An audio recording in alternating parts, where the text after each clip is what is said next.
You're very good at keeping eye contact. Yes. Is there such a thing as too much eye contact? It depends on the person, but I think you also need to be you. So Yeah. I make eye contact. Here's the other thing. When I make eye contact with you, I show you, one, I'm confident in myself. I also show you I deserve to make eye contact with you, that I am relevant and I don't need to look away or hide because I deserve to be here and I deserve to be having a conversation with you, right? And that I matter. That's one thing. And I also convey authority and confidence. You don't have to say anything to people. You show them. I look at you. I'm comfortable to look at you. But I can also show you warmth, right? I can connect with you and engage with you and be present and listen to you. So eye contact is wonderful because it does two things.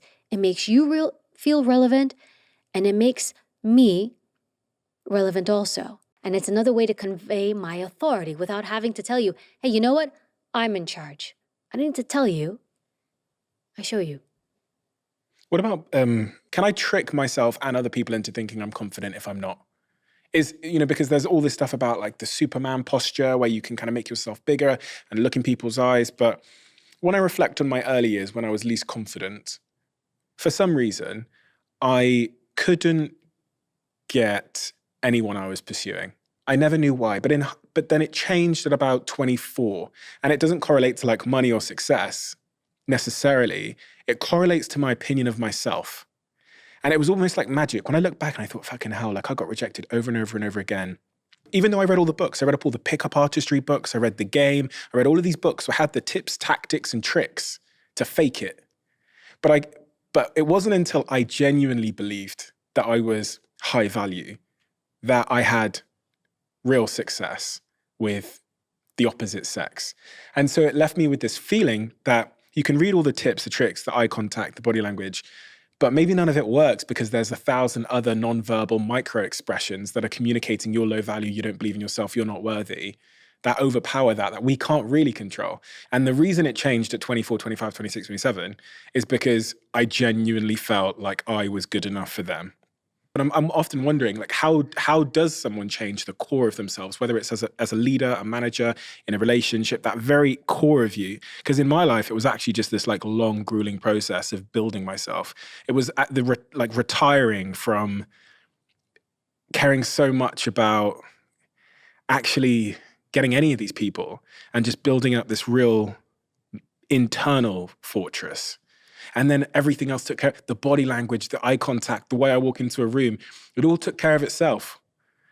And, but it doesn't sell books that. Like no one's gonna buy that book. You know what though? It is all the little things we do that help us get there. There's no magic thing. That's why you're like, it took me time.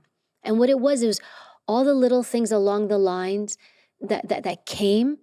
There's no magic thing. People sometimes come to me and they're like, Evie, what's the secret? And I tell them, there's no secret. The change that you want in your life, it's all the little things that you do. It's like, think of it like compound interest, right? I do this, and then I add this layer, and then this layer, and then this layer, and then this layer. It's like the sheets of paper. You put one sheet, it's light, 2 sheets are light, 3 sheets, but you put 1,000 sheets, now you've got weight. That's how we are. We're layers, and we have to add to those layers. There's no quick thing. You know when you know you're gonna get there? When you're sovereign, when you feel like, I don't need anybody. It's wonderful to have human beings around me, and I think connection is wonderful. But if your goal is, I need someone to complete me, you're done. And I think also, it's so wild because I'm thinking about my youth as you're talking about yours. When I became sovereign, like where I'm like, I'm good enough. I'm good as I am. You become a magnet. I became a magnet.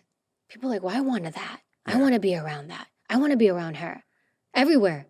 People are like, how do you? It's like, because I believe in me. But it took time to believe in me. And when you became sovereign. Yes, everyone's just like. But how did your behavior change? Those micro behaviors? I stopped chasing things and chasing people. Yeah. I stopped looking for approval. I stopped trying to people please. Right? And I just, I trusted myself. I also stopped taking inventory from everybody, asking everybody their opinion. And I also I dealt with a lot of rejection. A lot of rejection, a lot of people not agreeing with me. Gossip growing up. I took a lot of heavy hits, and those things made me resilient. Those things taught me to not, to stay my course.